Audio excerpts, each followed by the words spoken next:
Hello and welcome everybody to Flicker Effect episode 402.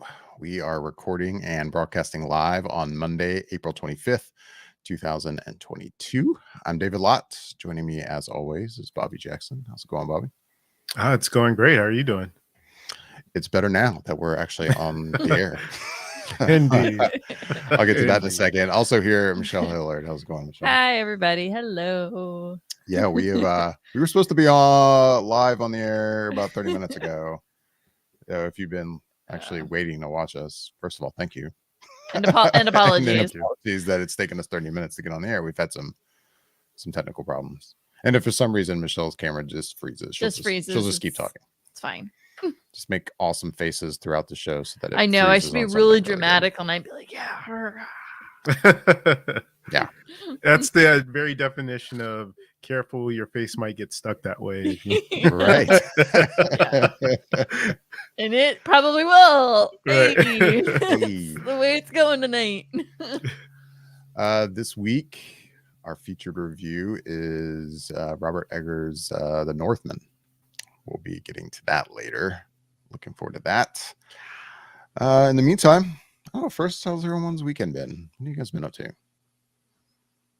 What's new? Tell me what's new, Bobby. What's going on in Bobby's world? Bobby's world. I haven't watched that in forever. Not a lot, honestly. I've been busy with school, as you know. I've been going back to school, so to speak, online version, but usually keeps me pretty busy most of the time, especially the studying part of it. So I still manage to squeeze things in. I guess this might be a good time to talk about a couple things I've been watching. I started watching this show on Amazon Prime called Outer Range. I don't know if either of you have heard of it. Mm-hmm. Yeah. With Josh Brolin? Yes, exactly. I have not watched a lot of Yellowstone. In fact, I think I've only seen the first episode, but this kind of gives me the vibe of that from a certain degree, where it deals with this family that owns a ranch, and then there seems to be a neighboring family that owns a ranch, and they kind of don't really like each other much, but that's sort of on the outside of what's going on. More of the mystery box is that there's this big, super huge hole in the middle of the field of where Josh Brolin's farm is. And there's mysterious things that seem to happen around this hole. I won't get too far into it in case you haven't seen it yet and would like to check it out. But it's definitely a mysterious what's going on here kind of weird type show, which so far they've released the first 4 episodes as of I think yesterday or Friday or so. I think they released 2 at a time. It seems like it premiered with 2, and then because this is only like the second week of it, and then they dropped another 2 this last week. So so far I'm definitely into it. It has that mystery flavor that I like. That seems like it's got some interesting ideas and concepts going on. So I'm into that. And that's over on Amazon Prime or Prime Video. And last night, one of the shows that I've been looking forward to for a while finally came back on HBO Max, and that's Barry season 3. Oh yeah. Yeah. Have you watched that, Michelle, or is that one that's like on the list of things you kind of wanted to get around to at some point? So David and I watched basically season 1. Okay. And yeah. And if anybody's watching, I'm frozen. Shocking. Uh, Just go with it. I know. I'm just. I No, have this lovely blank look on my face. you're intently listening to what I have to say. That's was that listening. look That's that you're doing. So yeah. Yeah. Season David- 1. Okay. Yeah, David and I watched season 1. I think I don't think I mean, I didn't see the whole season. I never I finished thought we that did. season. I thought we finished that season. I don't But think know, so. But we enjoyed it. Point is. Yeah. I thought you had at least watched up through season 2 because I know that or maybe you heard about the episode that everyone was talking about of season 2. I think it was the one that Bill Hader had directed himself. And I could have sworn you had the same sort of thought on it. Maybe I'm just imagining, but I kind of felt a little bit different than the majority of people who watched the episode. While I thought aspects of it were good, We have it no just idea what you're felt talking different. about. Yeah, no, it just felt different than the rest of the series had been up until that point. Third season started yesterday, and it's back, and it's almost like it hasn't missed a beat in terms of where the story picks up based off of where the last season ended. And for those that don't know, Barry stars Bill Hader, and it's the story of this guy who was a hitman, and he got tired of doing the hitman life and wanted sort of a break from it, and ended up getting into this whole thing of wanting to be an actor. And then from there, other things happen that kind of pull him back into that life, and he's living this sort of double life, and different aspects happen from there. And yeah, that was good, being able to get back into that world again yesterday. So it came out with the first episode and was hitting on all cylinders again. So I was like, wow, this, it's great that this is back. And then It's a good show. it really is. And tonight a show starts again on HBO Max. I mean, they always have some good stuff going on. And there's this show called We Own This City. And this is from David Simon, who did The Wire. And so this is about a corrupt Baltimore police, which, if anyone who's watched The Wire centered around Baltimore, and had different aspects of gangs and the cops and newspaper and city schools and everything else. And so this looks like, from the trailer, looks like it's going to be another one of those sort of gritty, hard-edged shows that David Simon typically does. And so I'm definitely looking forward to that. In fact, it has some of the same actors that were in The Wire in this show. So, but the main character, or at least it looks like from the trailer, in this show is the Punisher. I can't think of his name all of a sudden. I can't think of his name either. By the time I look it up, it'll take way too long. But I'll look it up. But Barenthal. Yes, thank you, John Barenthal. Right. So he looks like he's one of the main characters / actors in the movie or in the show. And so yeah, I'm looking forward to that tonight. But man, this schedule is starting to get super packed with things to watch if it wasn't already. So definitely a good time to have some stuff to watch on TV. Yeah, I know what having too much to watch is like. Michelle, we can't see you, but we can hear you.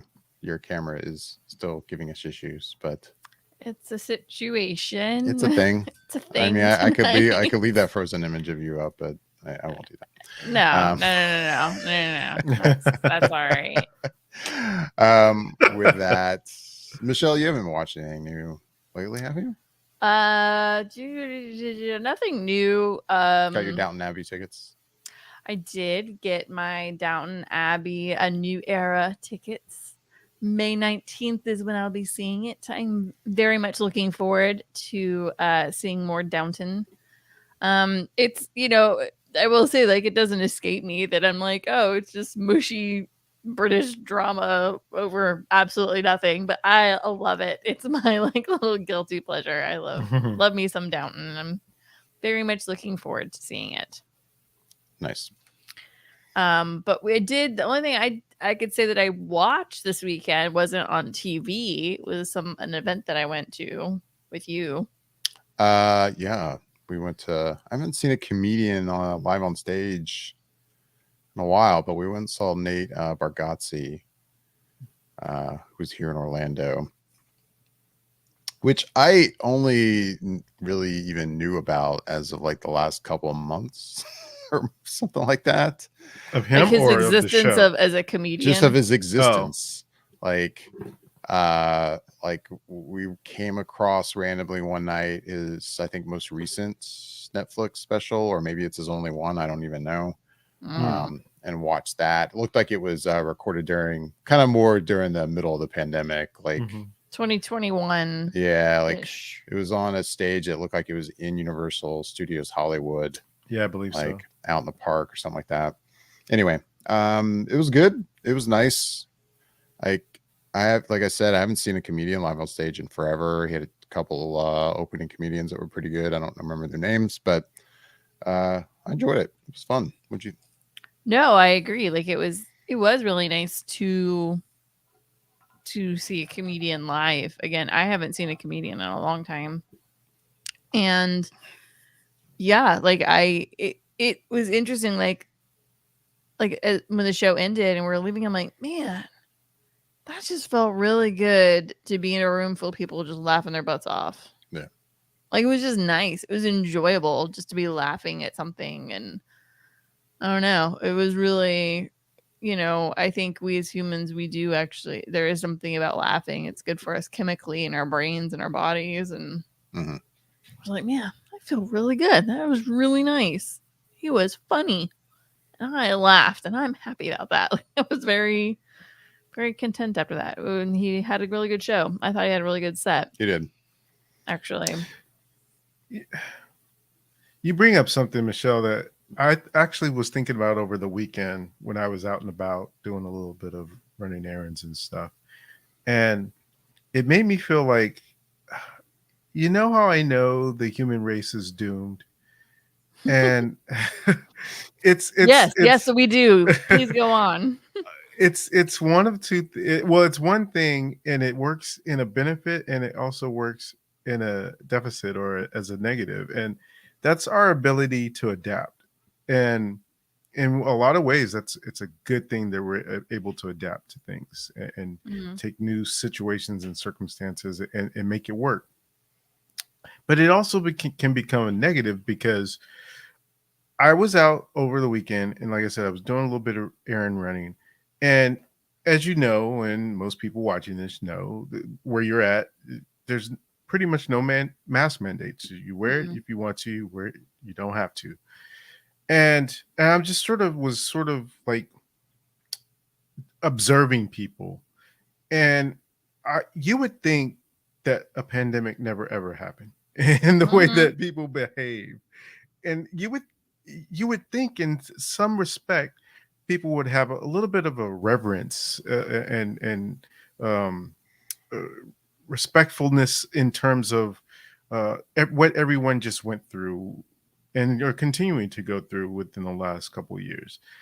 That to be out again, to not have masks or whatever, you would just sort of respect that and take it in and sort of appreciate that we have this time right now.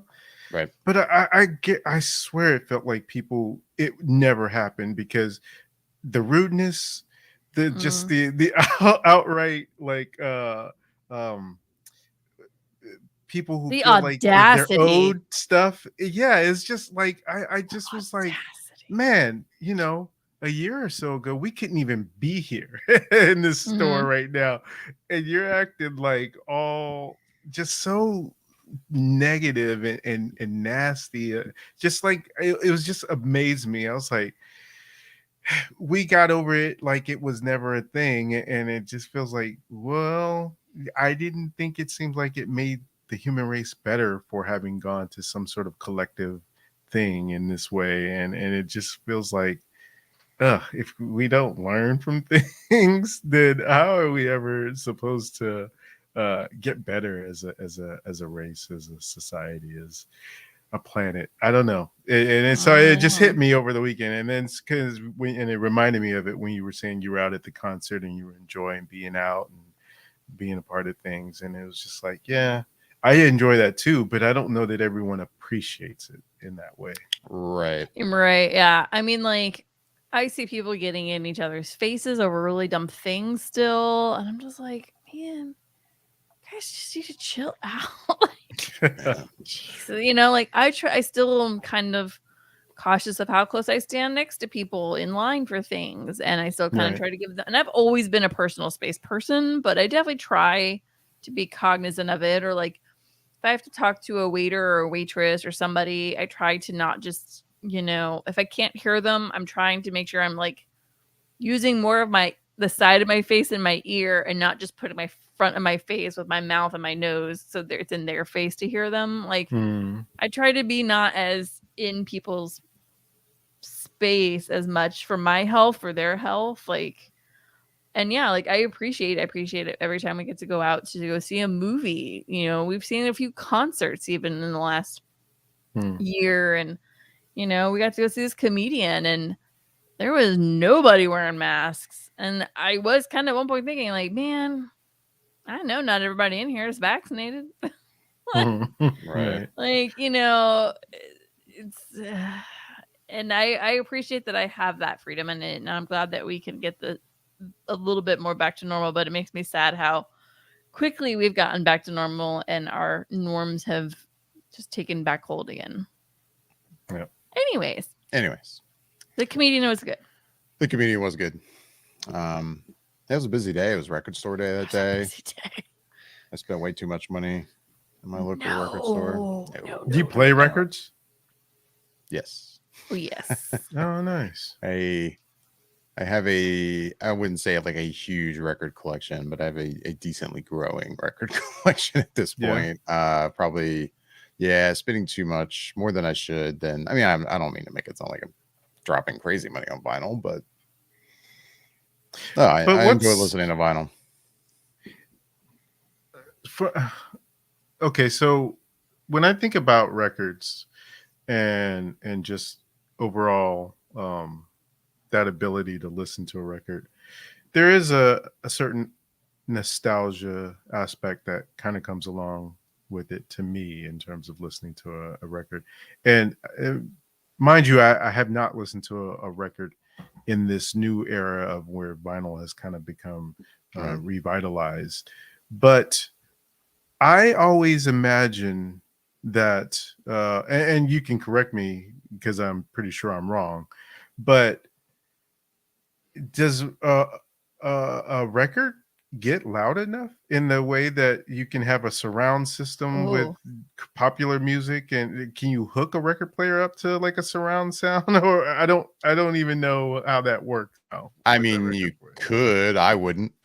I mean, I wouldn't because it's, you know, it's mixed in stereo. It goes into that that's the audiophile former kind of recording engineer in me that like, you know, like the idea of like somebody, they buy their surround system and they just set it up and put the speakers. Oh, I just put the speaker over here and I'll put this speaker up on the shelf and just throw them wherever they want. And I mean, you could just to have the music coming out of more places, I guess. Sure. But I mean, you know, most records are mixed in stereo. There's some mono records out there, but you're not going to, it's not like you're going to find a 5.1 mix on a vinyl record. That's not going to happen. But I mean, in that sense, does that answer your question? Yeah. I mean, you could surround, but I mean, I will say, like, David's setup with his two big stereo speakers, it's nice. It gets loud, but in a good way. Like the quality, there's just, and everybody says it, there's a warmth to vinyl. There's a sound quality that just, it feels whole, and it's really enjoyable listening to music that way. And I think and I don't have like I wouldn't even say like I don't have like a high I mean, you can get crazy high end as you can with anything. You know, and my turntable, I feel like it's a good average. It's a good turntable. It's a project. and some people call it project. I call it project. Turntable, That's but nice. it's good. I remember when I first finally, because I did have a different one. It was really just like a DJ turntable before, and I finally upgraded to that. And I remember I finally first set it up, and I put on Daft Punk's Random Access Memories album. And I forget which track I put on. I remember sitting down and listening to it and being like, "Holy shit, this sounds fucking incredible!" Like this, like there was something about it. I mean, yeah, I know you'll have some people that really claim to like, hey, why did CDs die? The CD quality was Sure. pretty damn good, especially compared to streaming Apple Music or Spotify, which has also gotten better. It's gotten better. A lot Yeah. of those services are streaming in like a higher quality, compression than they used to. But yeah, no, I enjoy vinyl. I know, like, I feel like it's also like, as with anything that gets kind of popular, I even the other day I was scrolling through Twitter, I think on Record Store Day, because of course people would be talking about it on Record Store Day. And one guy was like kind of giving shit about the fact that, I don't want to listen to music I have to get up for all the time. He even included like a screenshot of the back of a 2 or 3 LP album that like there was only like 2 songs per side, and like having to get up so often. And I'm like, I mean, sure, do I still stream music all the time? Like, is this convenient? Right. Yeah, But when yeah, you're exactly. home and I want to listen to something that sounds really good. Yeah, play a record. It's not that big of a deal to get up and flip it over. No, it's really, I don't know. There's something about the ritual, I think, that we've kind of built about it. Like, I enjoy when we have no TV time with the kids and we listen to records and they play with toys and they will listen to the music. And, even in our downtime, like if we're just both kind of taking care of life on, I guess the admin parts of life where you're paying bills and stuff, and Right. we'll make a cocktail and put on a record and listen to good music and light a candle and, balance our checkbooks. Like, I mean, Yeah, but I it's get that. enjoyable though. And the sound Yeah. quality it's especially when you're listening to music that you love, like it's really enjoyable. It's relaxing. I think I'd feel that way about Blu-rays if it wasn't for the fact that, because it's the same sort of situation, right? Where if you have a Blu-ray, it's gonna look better than what's compressed coming over your cable to watch something. Right. Same way, if I had a CD, if I went and grabbed one of my CDs and put it in the car, which I actually thought about doing a couple weeks ago, just to hear that sound quality again, and hear that compared to like me plugging in my MP3 player and playing music or playing from my phone. But I would think that would be a good benefit when it comes to Blu-rays too, if it wasn't for the fact that with Blu-rays, at least the last time I played one, they're still never developed the ability to just play the movie and it start like almost immediately as soon as you hit play. It's like you go through menu setups, you go through Yeah. commercials, and it's like, no, just play it, and then play it like as soon as I hit play, 2 seconds at most after I hit it, and then you'd be good. But it's like the chore of, now I got to move past these commercials. Okay, now here's the menu screen. Now I can hit play. And it's like, no, I don't want to go through all that. I just want to be able to just watch. Yeah, I'm with you. I for the longest time was a pretty adamant physical media guy. Like mainly I'm, in reference to movies. Yeah. And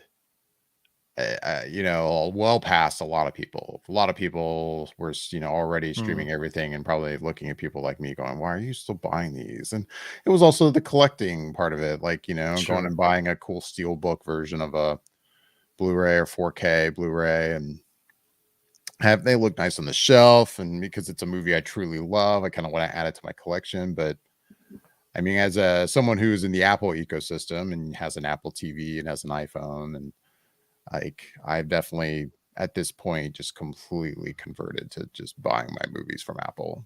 And it's nice. And I mean, I will say I'm sure there's evidence that playing a 4K disc looks technically better than the 4K version I stream from Apple, but I don't know. Every time I watch 4K versions that I buy from them, it looks pretty damn good to me. It's fine on Yeah. on my 4K TV. I'm pretty happy with it, and then it's just super convenient to watch it. If I want to watch it on my iPad on a plane, I'm good to go. And I mean, yeah, when you buy Blu-rays, you can always like download the digital copy. Sometimes it works with different services and sometimes not. But yeah, I haven't bought a physical movie now in a while. What was the last one you bought? Probably 2 years. It might have been, especially because of the pandemic. The pandemic throws off my timeline so much, like when things happen. I think the pandemic almost sealed the deal, quite honestly. Yeah, like I may not have bought a physical movie since right before the pandemic. Yeah, right. I don't remember what the last one was. Which, to be fair, sure it wasn't it was like a lot of movies were coming out during the pandemic either. I'm pretty sure it was a steelbook version of something. Yeah, there was. I mean, like if I had to stretch my imagination. Toward the end there, that's what I would kind of even like reserve ahead of time from usually from Best Buy, like steelbook versions that were being dropped. And it would be major movies too, like the Marvel ones. Like I'm trying to think, well, what is that last one? Who knows? Who knows? Look, it could be anything at this point. Sadly, yeah. But yeah, I mean they look good, but it's just so easy to go in Apple TV. You go to my collection, start a movie, it starts. It's good to go. I don't have to get up and put a disc in. I'm saying this as a guy who listens to records.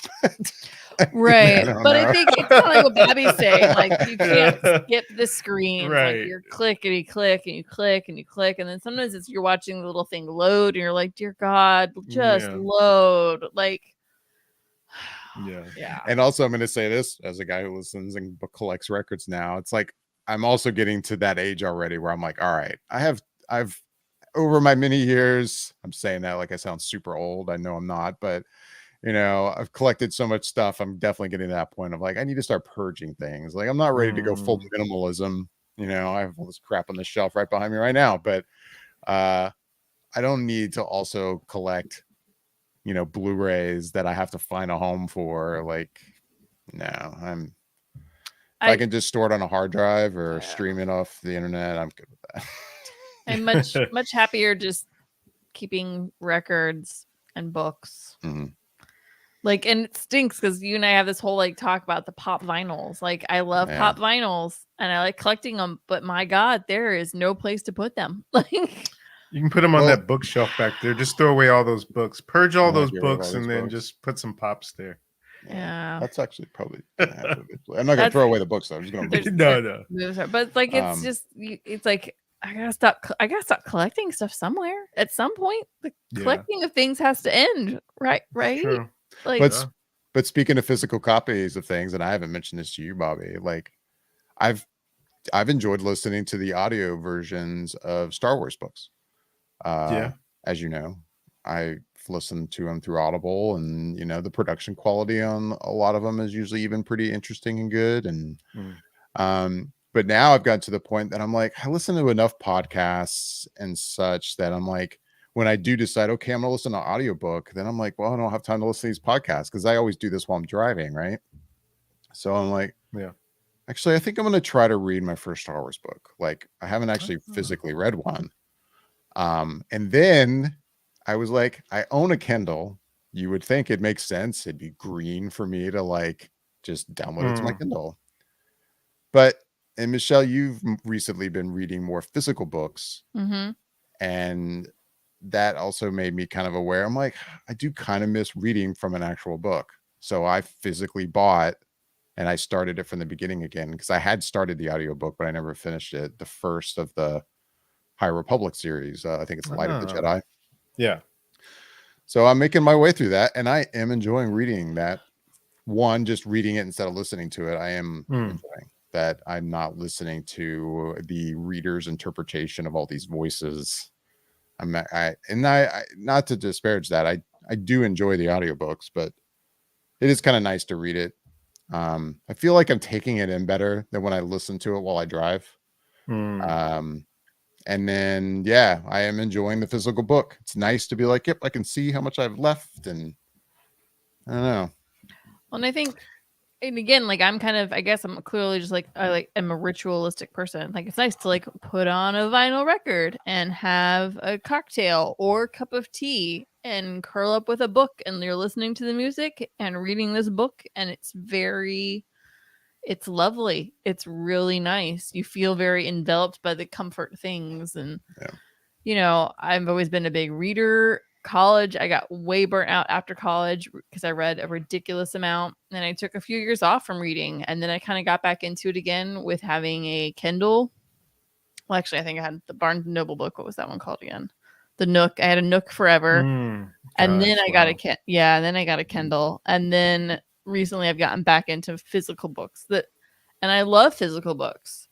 The downside of physical books is you have these physical things that take Space. up a decent amount of space. Because Indeed. some of the books I read, some of them are over 500 pages. Like they're not, and I usually get hardbacks, and they take up space very quickly. Yeah. But it's I would enjoyable. I like it. I would say in that sense, and it depends on the type of person you are. I'm the type, the same way I am with my TV shows, and somewhat movies, is that once I've finished, I'm not going back again. Rarely, because there's so much other stuff I still want to get to that someone has said is great. So if you're the type of person that doesn't typically go back and revisit books, that would be really good to then donate to your local library or Yeah. some other Yeah. place, so to clear out that space and just you can continually get more stuff. So that's always one way to go. And I've always felt the same way in terms of with my comic books. When I was collecting, it was like, they do take up a lot of space after a while. Mhm. And even though I have Marvel Unlimited and can read comics on there, I still sometimes will go by the comic book shop and pick up a comic or two, just because I just still do love having that physical copy in my hand to be able to turn the pages and read and Right. look at the art in a different way. It pops more to me when I'm having it in my hand compared to when I see it on the screen. So I definitely feel you on that. But yeah, it's absolutely that point where you have to balance out how much space you have and how much of this do you want to keep. But David, you said you like having that physical book, but what do you think so far of the story? I'm enjoying it. Yeah. Like, and I'm enjoying it more than what I was listening to. I feel like I'm not past the point that I was listening to, and to go back to the whole taking it in Taking better. it more in. There's been things I've been reading that I'm like, I don't remember this. Like, Right. I mean, it's been a little while since I had started that book, because I started it like right when it dropped. Mm-hmm. So I mean, I guess I just forgot some chapters, or maybe those chapters I was just really distracted by, Could driving be. like I Yeah. should have been. Yeah. But yeah, no, I'm liking it so far. And in fact, I find myself more interested to jump back into it than I even expected. Like I felt like I was going to have to still force myself to kind of like read. I'm not a big reader. I wish I were. But there's definitely been books I've read and really enjoyed, but then there's been lots of times I've picked up a book and I've get a few chapters in because I kind of force myself to, and then I just realize I'm having to force myself to pick this back up, and there's probably a reason. Maybe I want to do other things. Yeah. But no, I haven't had that problem with this one. It's good so far. Yeah, that's good. That's good. I asked because there's definitely a few more other books out there that take place in the High Republic, and their second wave of the initiative is about to start, where it takes place. I want to say 100 years prior to the current era of the High Republic. So, looking forward to really? Okay. Yeah, looking forward to that wave coming out here soon. I think it's maybe either next month or in June, one of the two. But looking forward to that for sure. And the idea is, I mean, we've heard that, or at least what has it been speculated, that it could tie a little bit into the Acolyte, right? Yeah, so the current era, so from what I understand, the initiative is that right now in books and comics, we have the High Republic. Mm-hmm. And what the Acolyte will do will tie in towards the tail end of the High Republic as it's sort of winding down Right. the last few years of the High Republic, I guess. And in the books and comics, the second wave initiative is about to start where, like I said, it takes place either 100, maybe even 200 years prior to the current era of the High Republic. And then after that wave is done, I think there's one more third wave that will happen that will then pick up from where the current era of the High Republic left off. So it'll kind of come back right around the time that it leaves off here, which it leaves off in a pretty good spot before it jumps back another couple hundred years. So Yeah. I'm looking forward to where it picks back up at. But yeah, so that's the plan. And even now, there's been rumors of, which I imagine they might talk about at Star Wars Celebration, is that there's supposed to be um, a show that's they've described as Stranger Things ish that takes place within the High Republic, the live action show. Oh, really? So yeah.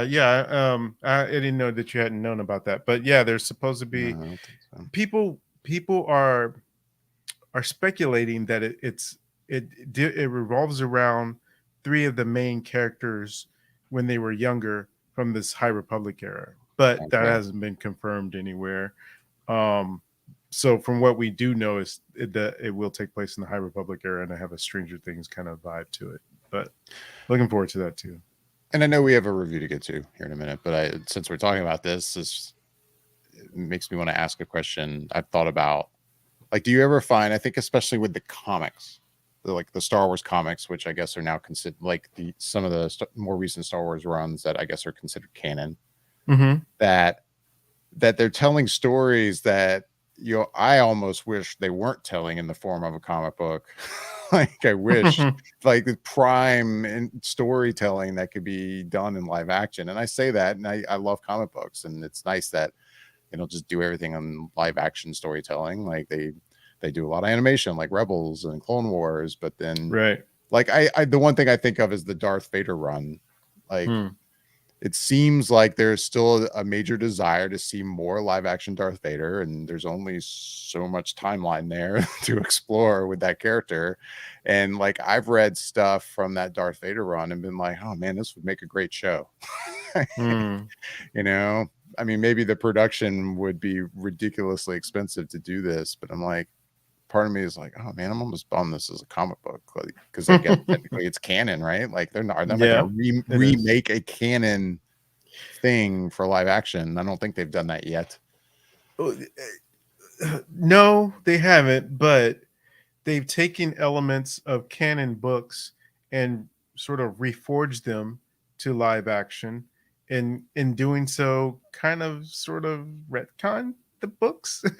So it's very nebulous in the way that it's acting in terms of the canon when it comes to these books, because like you said, the comics and the books that we're getting are all supposed to be canon, but it seems to be that if they decide to use it for live action, then that's sort of the definitive canon of Right. it. Like it's So canon until we decide we're going to alter things a little bit. And yeah, and yeah. they will do that. They'll alter things a little bit, like you said, because the best example I can give of that is for Timothy Oliphant's character, who is in The Mandalorian and Book of Boba Fett.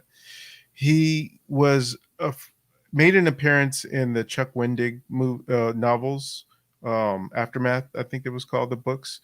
And the way he's introduced and how you hear about him is slightly different than what we got in the show, even though those books are supposed to be considered canon. So Right. they will sort of take and tweak things here and there. But overall, it's canon until they decide to tweak the canon, I guess. Right. I get what you mean. Yeah. With that, anybody got anything else before we get into this week's review? Michelle, you got anything? I sadly do not. I bummed out. My camera situation just Tried. really We is brought not it back working. there for a little bit, but It's really not working tonight. it's not working out. And that last frozen image, oh yeah, you didn't want to keep that one up there. No, no, okay. All right. With that, we've got a review to do this week. We are going to be talking about The Northman. Woohoo! New Robert Eggers film. For those who don't know who Robert Eggers is, he previously directed The Witch and The Lighthouse. So yeah, his third major theatrical release, starring Alexander Skarsgård, Nicole Kidman, Anya Taylor-Joy, Ethan Hawke, just to name a few. Not much to kind of lead into this one. I think we'll just jump right into it. We might talk about spoilers. If we do, we will give plenty of warning before we talk about spoilers. But we'll start off spoiler free for those who haven't watched this film yet. So let's get into it. Michelle, we haven't heard from you from a little bit, so I'm going to start with you, even though we can't see you. Right, it's all good. What did you think of The Northman? What have you thought about his films previously? Before you get into that, so I will say, like, I would say that right now my Robert Eggers films are I'm mixed, because I really did enjoy The Witch quite a lot. But The Lighthouse was a little bit of a miss for me. It was just a little too. It was a little dark, not just visually, but also just kind of like, this is really dark, but not in like a, ooh, this is dark and I'm interested. It was kind of like a dark and like a, I'm kind of bored kind of way, unfortunately. But having said all that, like, I was a little trepidatious because the Northman, like, he's really big corporate, big budget right now. And I was curious to see how it was going to play out. And I do not think it disappointed. I enjoyed it thoroughly. I think he was able to keep in some of his more cerebral kind of ideals and imagery to explore those ideals. And I really like The Northman a lot.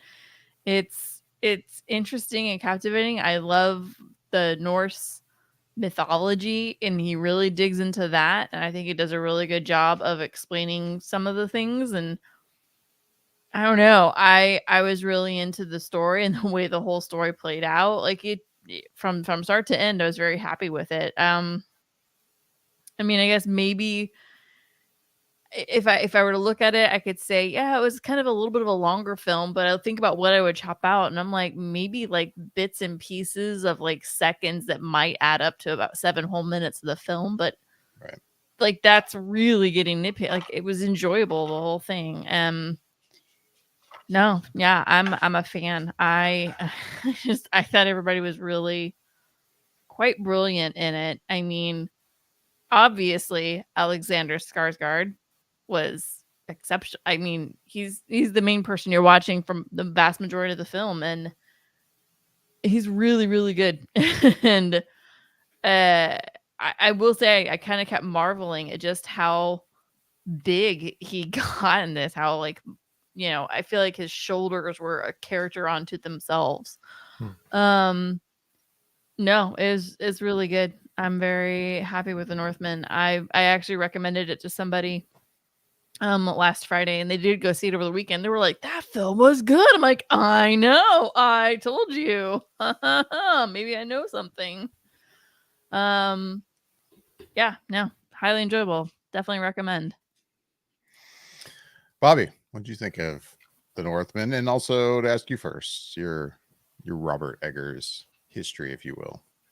Yeah. So first, obviously, of the 2 movies that he's come out with, I saw both, and I remember seeing The Witch in theaters and trying to tell people to go see that movie just because of how much I liked it, and it's just one of those sort of not on the surface type of level horror movies, but yet it gets under your skin kind of way. And Right. so I really felt like, man, this guy, I can't wait to see what he does next. And then the next thing he did is The Lighthouse. And I, for one, liked it because I felt like I knew what he was going for with that. And it feels like it's sort of like a play, and very much a character piece. And I was in for it. I was in for it because when you have someone like Willem Dafoe, and then you got Robert Pattinson, and them just sort of bouncing things off of each other in terms of the dialogue, I dug it, and I can understand completely why most people would be turned off by it, or at least have mixed feelings about it, like Michelle did. But I did enjoy The Lighthouse as well, not as much as The Witch, but I still did like The Lighthouse. And so The Northman, It's funny. I had a few different observations about this movie. One in the fact that it seems like so far he's 3 for 3 in terms of having an article of "the" in front of his movies, and it's just being. I figure that's going to be a thing. I guess so. I have a feeling every film is going to be a the something. Yeah, 2-word title for his Right. movies. And the other thing that I thought after watching this movie was like, if someone likes this movie or has the sensibilities of liking this type of movie and you haven't seen The Green Knight, do yourself a favor and have a double feature of that and this. I think they pair well together in that way. I would hard agree with that for sure. Yeah. If from a visual standpoint, they both have a lot of lush scenery and just a exquisite way that the camera captures the environment. And in this movie, I think that's the same, The Northman. And I will say I definitely enjoyed it, but with a caveat in that I don't know. I was looking on Twitter and looking at the film critics of how they enjoyed it, and I don't think I enjoyed it to their level, but I definitely enjoyed it. There's a lot to like about the movie, and I think, as Michelle mentioned, you've got Skarsgård's performance. Nicole Kidman, I thought, was really good in this as well. Um, Anya Taylor-Joy, I like, but I don't know that I got enough of her in this movie, and I didn't necessarily quite fully buy the relationship of the two of them, those characters. But those are like more minor quips for me because overall everything else worked really well. And I will echo Michelle's thoughts as well when it comes to a little bit of the pacing. I felt like, for me anyway, it sort of dipped a little until something else happens towards the third act. But not in a negative sense. It's just that I think I could just feel a little bit of it at that point. But no complaints really in terms of anything major. I just really think that in terms of what a lot of people were saying online, as far as it being super brutal, maybe I'm desensitized, but I didn't feel like it was too brutal. There's definitely some scenes in there that are really gory in a sense, but I didn't feel like it was throughout the movie like it was just gore, gore, gore, gore, gore. But I think that the there's one thing two things in regards to Nicole Kidman that struck me as funny. One happened before the movie even started, and it was like everybody's in the theater and we're all sitting down. And I was watching it in the Dolby Theater, and anyone who's been in the Dolby Theater at AMC knows that they show you this Dolby presentation of what it looks like to watch a movie in Dolby. Right. And then after that goes, usually you would have the movie start. Yeah, but lately there's this commercial from Nicole Kidman that talks about being in the movies. And right after the Dolby presentation thing ended, I hear this guy in the back and he goes, "Oh, here we go." And then I was thinking, like, the movie's about to start, and I was like, "Oh yeah, that's right." And then the Nicole Kidman thing came on. It was like you can tell that guy feels good in a place like this. Yeah, you could tell that guy's been to the movies a few times for him to have that exasperated. Here we go, for that to play in front of the movie. And then it has gotten to a point that I'm like, man, when are they going to stop doing this? Right. I mean, it's all in an appreciation from getting back to quote unquote normal from COVID. But like, okay, we're good. The people that go to movies, we've seen this. We're good. We're good. Yeah. Preaching to the choir. I'm here. Right. We're here. I got it. You could play this during the Super Bowl or on TV and TV ads, but you don't need to play it for me. I'm in the movie theater. I'm good. I'm here. And from my understanding, I think they spent like $20 million to pay for that, and so I think they're trying to get their money's worth as long as they can out of it. But the funny thing was that there's a scene in the movie that happens, and I won't get into the spoilers of it, but it's played as a sad moment, and I couldn't help but think as soon as I kind of laughed, but in myself internally, no one heard me, but I kind of smiled and internally laughed at when they panned and they showed Nicole Kidman, and I couldn't help but think that heartbreak feels good in a place like this. And it was just like the effect that that stupid thing has had is just phenomenal. But back to the movie, it was just really, I think, just that for me, this is another one that you can put on his belt in terms of making something that's stands out and differentiates itself from other movies. And you can just tell that this guy has a knack for storytelling in a way that he wants to tell stories. And it's good that we're still getting these types of movies, and I can't wait to see what he does next. Yeah. While we're talking about the Nicole Kidman thing, I have to ask, like, I know it was on Twitter, Bobby. I could see that you probably saw it. I don't know if you did, Michelle. Like, this was early on in the pandemic, like when we first started going to movies. Maybe we had been going for a little bit. And I remember seeing somebody tweet about, and I want to say actually they went, it was like at the Burbank AMC. And like some woman before the showing handed out to everyone in the theater. So you've seen that, right? Like it was like the dialogue of like what Nicole Kidman says. Oh my sweet Gideon. With Like the you idea, needed it. Well, But no, like with the idea of trying to get everyone in the theater like stand up And like proudly and like and say it with her, like the Right. Pledge of Allegiance almost or like the Pledge something. of Oh Allegiance. my god. or like the Rocky Horror Picture Show where you're interacting with the thing of it. was like, oh, like No. Anyway, sorry, I thought about Cringe. that since we're talking about it. I don't. Cringy cringe. Yeah. Anyway, for me with his film so far, I'm a big fan. I've got a poster for The Witch right there. I really enjoyed The Witch a lot. I also, like you, Bobby, enjoyed The Lighthouse for basically all the reasons you said. I mean, sure, I enjoyed The Witch more, but I do like The Lighthouse. I've only seen it though the one time. It is the kind of movie like to go back and watch that again. I think I'd have to be in the right mood. Now The Witch, though, like, and I've seen it 2 or 3 times now, and I'll admit I remember talking about it on the show. Like right after I saw it, I was a little like I enjoyed it, but I was unsure about it, like what I thought about that movie.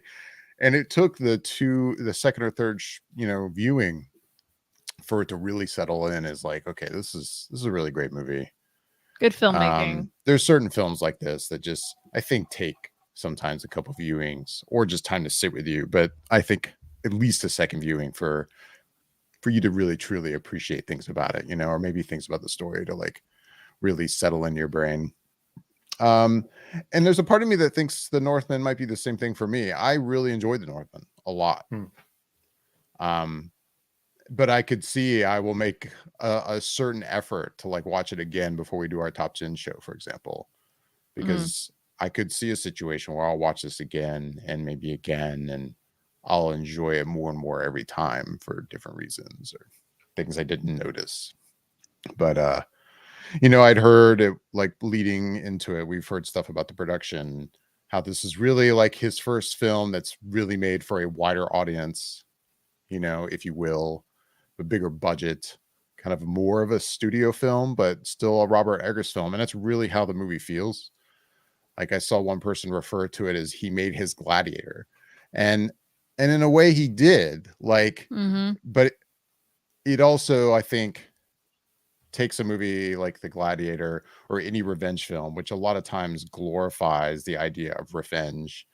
And this movie makes it just a lot more realistic. Like it's not so clear cut always that this is the bad guy and you deserve revenge and we hope you get your revenge. Like, I think the movie does a really great job at looking at that idea and going, it's not always so simple and not always the villains and the heroes aren't so clear cut. And I'm not spoiling anything, I don't think, by saying all this, but also like, I don't know. I did really enjoy it. Yeah, maybe it's a little long, but I'm with you, Michelle. Like, there's not much I would think to cut from this film. Like, Yeah. yeah, no, I am glad we got to see it in Dolby Cinema. That was not originally going to happen. No, I hard agree with that. I'm glad that worked Because, out. I bought tickets for this as soon as they went on sale, and at least for our AMC theater, they didn't have it set to play in Dolby Cinema yet. So they only had it like in a regular theater, and that's what I bought tickets for. And it was like a day or two before our showing that I was like, you know what? I'm going to look and see if maybe they changed their mind. And sure enough, they had one showing that Thursday night in Dolby Cinema. And I'm like, oh my God, I got to cancel my tickets and buy these instead because I want to see this in a bigger screen from everything I've heard about it. And I'm very glad It was did that. well worth it. Yeah, no, it's definitely a movie to see on a large screen if possible. Yeah, it's a Robert Eggers. It's a bigger budget film for him, but it is still very much a Robert Eggers film. If you've seen his previous work, like he is not just kind of selling his soul to a big studio and just making a movie that makes everyone happy. Like, no, that's not what I think happened here. I really liked it a lot. No, I think he held true to his artistic like being and because he really does like to take an idea and kind of expound upon it, and he gets artsy with it. I mean, there's really no other way to put it. Like, he gets cerebral and he gets visual and he takes out the dialogue and he goes, no, you just need to experience it. And he does that, and he still does that in this film, even with much larger budget and much larger company going, okay, well, we expect certain things, and he's still, I think, held true to his vision of what he wanted to do for certain. And I'll be honest, like, I don't want to talk a lot about it, but I'm open to talking a little bit about spoilers. For sure. I would like to talk like about my standout scene, and it's probably not even like that most amazing scene, but I remember watching it just going, man. Anyways. I wonder if it's the same for me as it is for you, because I do have one scene that I think was my favorite. There's quite a few, but there was one scene that I was like, oh, this is so good. Like, it was so like, I think it's this the same. it was such a good scene. Anyways. Well, now I'm curious. So unless you guys have anything else, we'll talk about spoilers. Spoilers. So if you're watching or listening and you have not seen The Northman, I think we can all agree you should go see it. And you should go see it in the movie theater. Like, if you can, or if you feel comfortable doing so. Yeah, it's definitely worth a watch in a movie theater. So go check it out. Come back to the show and finish our episode after you've watched the movie. So yeah, we're going to talk about spoilers for The Northman from here on out. So Michelle, since you sounded like you had something you wanted to say. So I mean, I definitely there's quite a few excellent standout scenes in this film. There's, I would say, like, I like the scene a lot with the king and his young son, and he's basically giving him the rights to become a man and become the king and avenge me, and it's this great ritual that they created, and I thought that was really enjoyable. And I really Robert Eggers is really good for like pan scenes, and the whole like village raid that happens was done really well. I enjoyed that one a lot. And then even kind of some of the other stuff where Alexander Skarsgård's character is kind of creeping on rooftops, and you're kind of watching him. He's going through like he's just watching everybody and observing everything that happens in his new like living situation and whatnot. But I think for me, one of my favorite scenes was, I think it was just so brilliant because this is how mythologies are. This is how storytelling is. And it was the scene where he goes to retrieve the sword that is going to be what is supposed to end, his uncle's life. The sword, his vengeance sword. He's told to go to this location to find this sword that can only be unsheathed at night. And he goes, and sure enough, it's a Viking wreckage that's on land, and there's this one hole bringing in moonlight, and an old king sitting on his chair, death gripping his sword. And you know it's coming as you're watching it. As he pulls the sword away, of course, the dead king comes to life. And then this epic battle over the sword happens, and you're watching this scene play out. And of course, he does eventually get the sword and slays that king. And then it pans back to him just standing in front of the sword, in front of the king, while he's still holding the sword in his lap, and he pulls it off, and then nothing happens. And I'm like, this is mythology. This is storytelling. This is taking a simplistic idea of, oh, you need to fetch a sword to go do this thing. No, I went to the sword, and then the dead king came alive and fought me for the rights to have this sword, and this fight happened, and he hit me, and I was my everything was chaos, and my head wasn't on right after that one hit. But then I realized the king couldn't go into the moonlight, and once I knew I could entice him into this, like, this is storytelling at its finest. Like, that's how mythologies are built. That's how gods and these things kind of are created. This is what makes it interesting. If you're just like, oh yeah, I went down there and I stole the sword and I went out, it'd be such a boring story. It would have no depth to that character building his strength and his courage to gain the rights to have the sword, to wield it. And that's, I really, that whole scene, the way it just played out like that, I was like, God, that was brilliant. Like, that is the best. That's how storytelling is supposed to be told. That's how we hear about Hercules and that's what is in our heads, are and King Arthur and all these knights. And I mean, like, you build upon something very basic and you go, let's just weave a little bit more intrigue and make it more interesting, more magic into it. And I just thought that scene was just done just stupid well. And I just was like, oh, this is storytelling right here.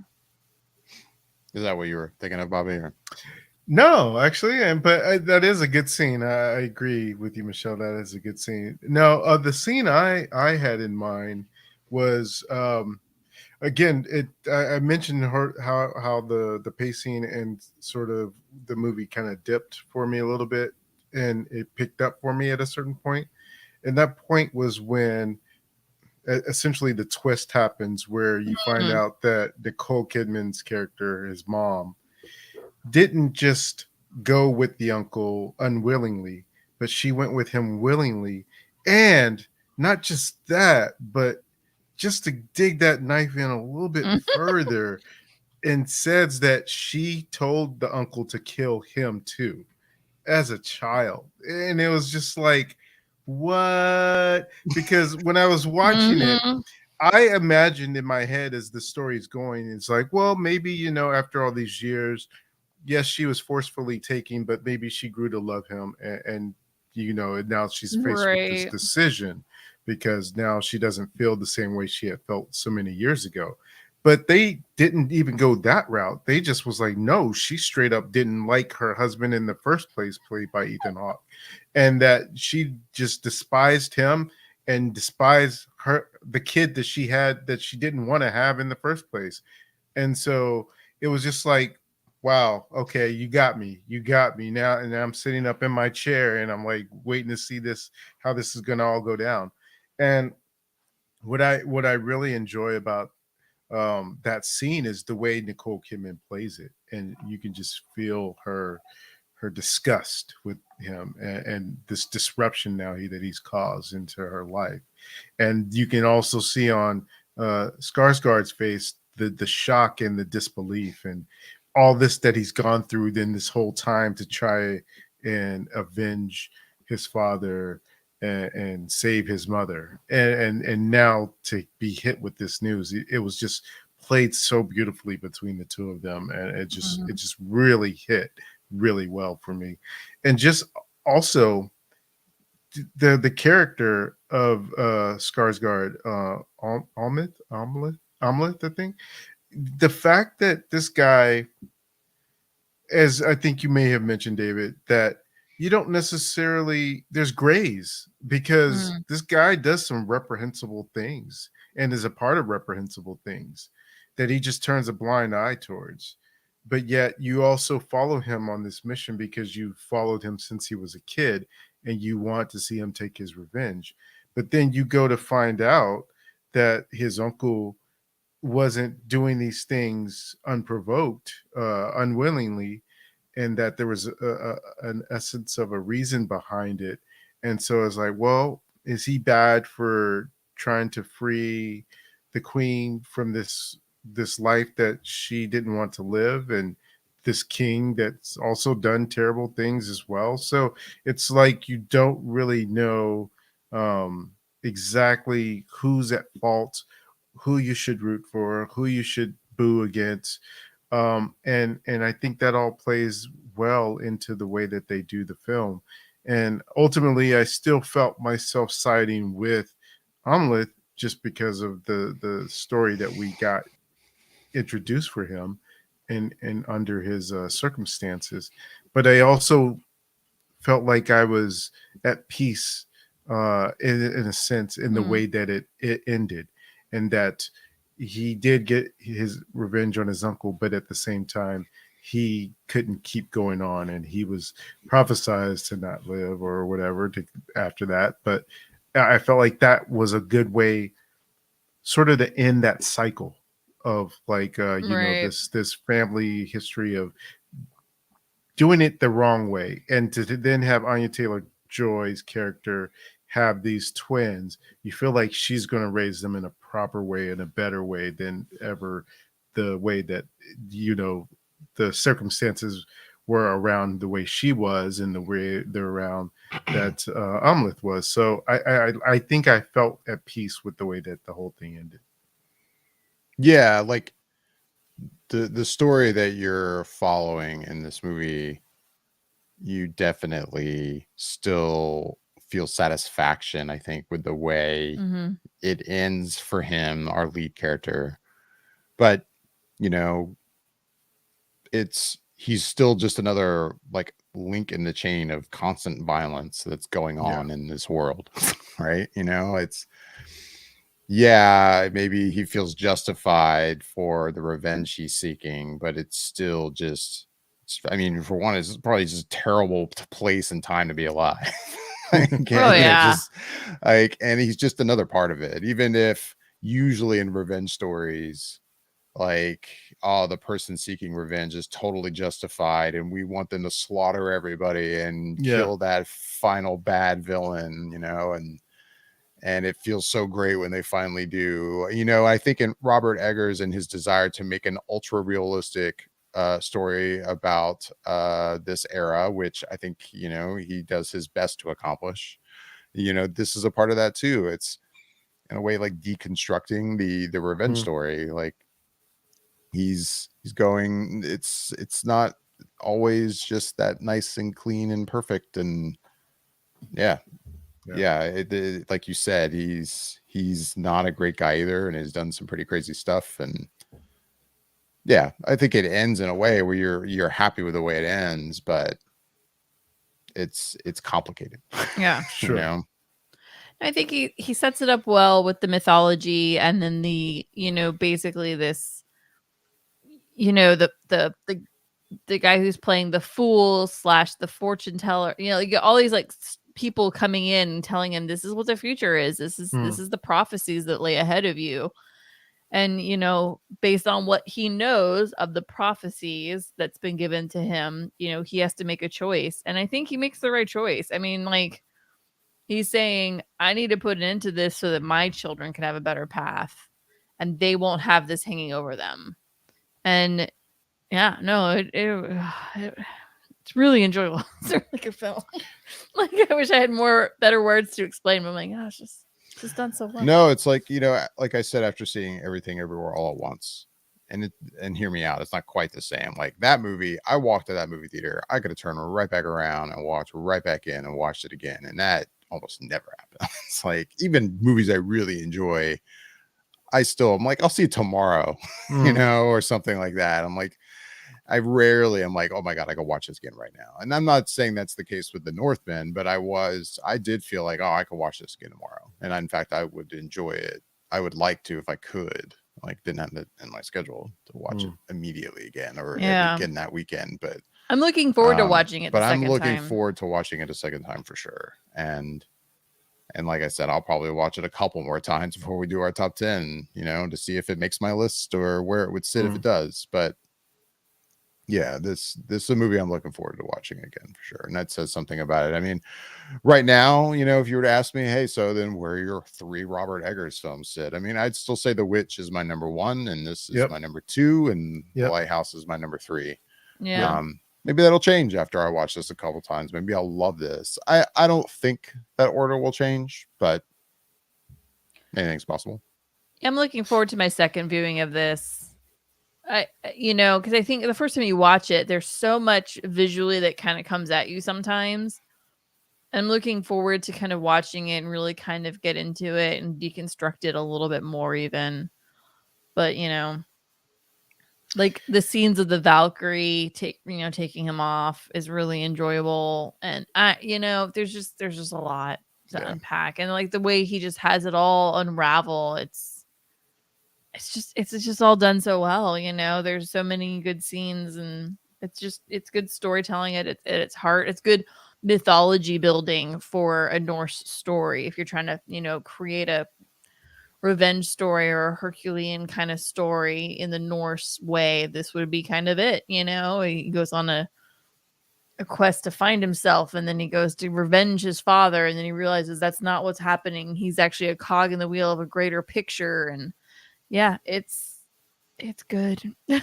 Robert Eggers did a really good job. I would have to say, in terms of like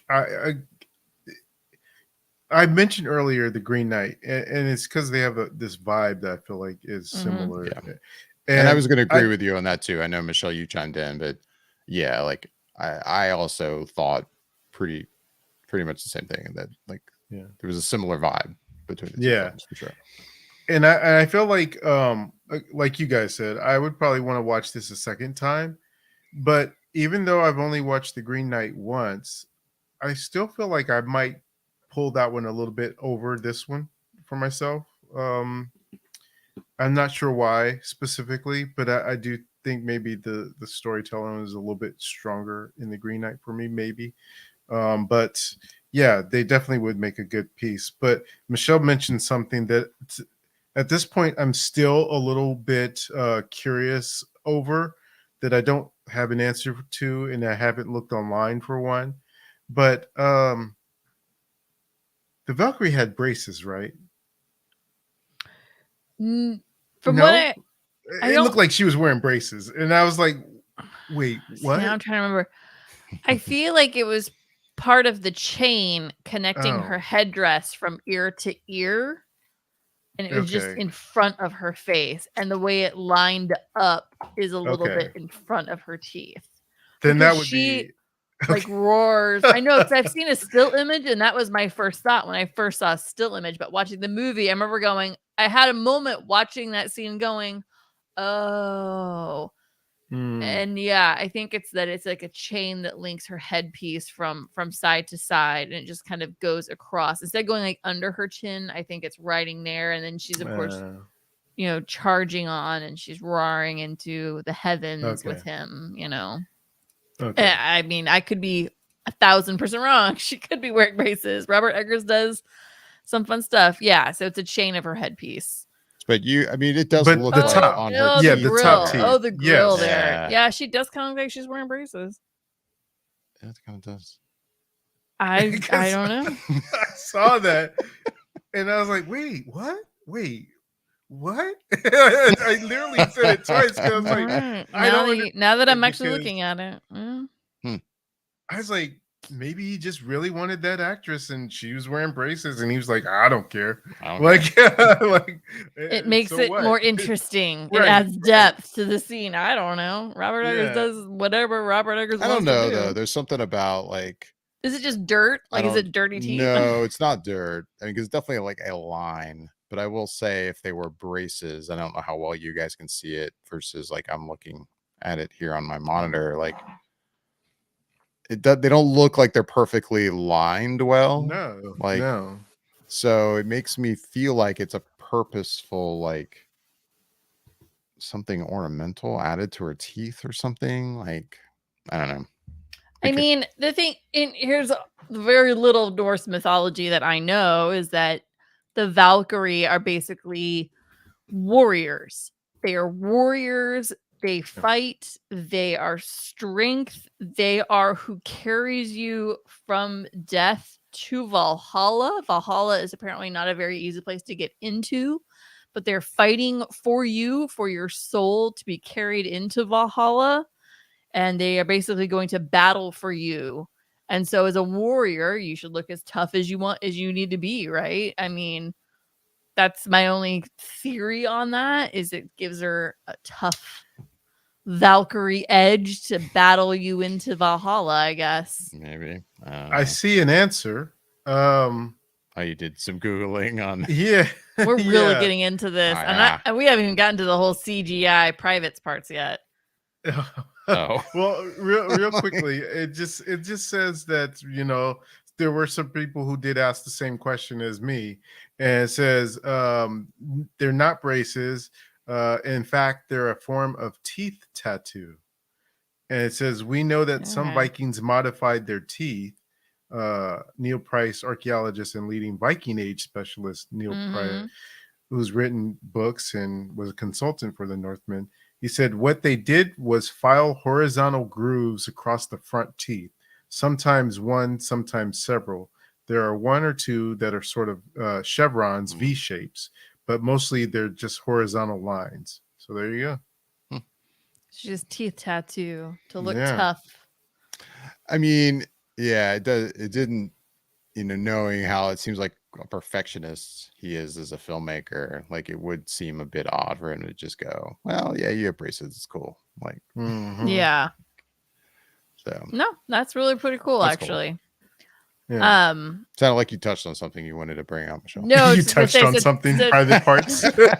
private parts. I touched on some private parts. No, I saw today that, yeah, like that final battle scene between the former king and then Alexander Skarsgård's character, you know, with revenge, their final battle, you know, basically in a volcano, and they're stripped down. I guess there was a part of me that thought that they themselves were also CGI. You know, I mean, obviously, I You feel mean, like the entire actor, like, right. I guess I thought the entire actor was CGI in the volcano during certain shots, because some of it was kind of like them and some of it was kind of like shadow work in a way, kind of like you saw their silhouettes kind of fighting each other. And so I kind of thought that, but then it was like, oh no, they're really fighting. Obviously, not really fighting in a volcano. That part CGI, but apparently their private parts were CGI, and they got to wear thongs to keep themselves safe. Which I don't know how much keep their bits and pieces. a thong would keep their bits and pieces together, but I mean, I guess okay. But yeah, I guess they CGI'd them not being in their little banana hammocks. And you did see, you I noticed. thought it was interesting. See what? Sorry, Bobby. No, I was just gonna say, you noticed Bjork's appearance in there as well. Right? Yeah. Yeah. Which I thought she was effective in that part of the sorceress or whatever. The sorceress with the first part of the I guess the prophecy. Yeah. Because it's like she tells that prophecy, and then there's, you know, he winds up with I guess another kind of like witch guy. Sure. Yeah. You know, in a cave, and he's got the head of the fool, and then they talk about going to seek for the sword. So it's like he's another kind of sorcery kind of guy. And she puts him back. She puts him on the path because I don't know. They don't really get into it, but at some point from the time that he was a kid to when he's an adult, he's forgotten his past and the stuff that he went through. And then she kind of reawakens that, like, remember what your promise was, your vow. And then he's like, you know, my father, you know, I'll avenge you. My mother, I'll save you. You know, my uncle, I'll kill you, kind of thing. So, It was I think Robert Eggers was very effective in his use of the mythologies and the belief in prophecies and sorcery, and yeah, everything just worked well together. Yeah. Good job, Robert Eggers. Thumbs up. Good job. And one last note about Robert Eggers. I saw something, I think, on Twitter from a article from GQ magazine, I want to say, and the person doing the interview had asked him, will he do something in the modern day? And his answer was, no, thank you. So it sounds as though awesome. whatever movies he'll do, they'll always be period pieces of some sort. Yeah. Right. Nice. Yeah, like right as of now, The Lighthouse is the most modern film that he has. Right. Yeah. And that's definitely still a period piece. It's a different, very much a different time frame. So Right. I'm not mad at that. If he just wants to keep it out of the 20th and the 21st century, I'm fine with that. I can't imagine him. I mean, so far he's only made 3 films, and I'd like to think, I hope that this is very early in his career, like that he'll be making a lot more movies. I mean, but yeah, as it stands right now, to imagine a modern film directed by him. I mean, in one way, I'd be fascinated to see what he would do if he did a modern film, but I agree with you. I'm not mad at the idea that he'll never do a modern film like that. Like, yeah, he can always do periods film. He could just keep it to the 19th century and lower. That's fine. Yeah. Well, it sounds like we've all said our piece on the Northman, which we all enjoyed. Next episode, I think we're leaning toward reviewing The Unbearable Weight of Massive Talent. We have to make sure we can all see that. But at this point, so basically what I'm saying is we're leaning in that direction. Otherwise, we're not sure what we're going to review yet, but we'll review something. But Bobby, I know you've already seen it, so I know you're looking forward to talking about that. So you'll at least share your piece on that film next episode. But we may all share our review of that. We will see. But yeah, with that, we're going to wrap things up and get out of here. As always, we would love to hear back from everyone listening and watching. You can email us at feedback@flickereffect.com.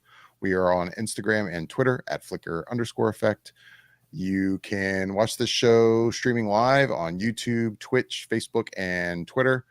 If you're on YouTube, make sure to like and subscribe. Hit that bell icon to be notified whenever we go live in the future. And you can leave questions and comments at all those various places, even live during the show, and we'll answer your questions or comments. We would appreciate it.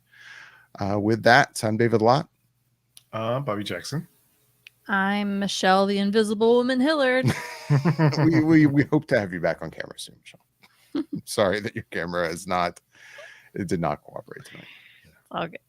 With that, thanks for listening and watching, everybody.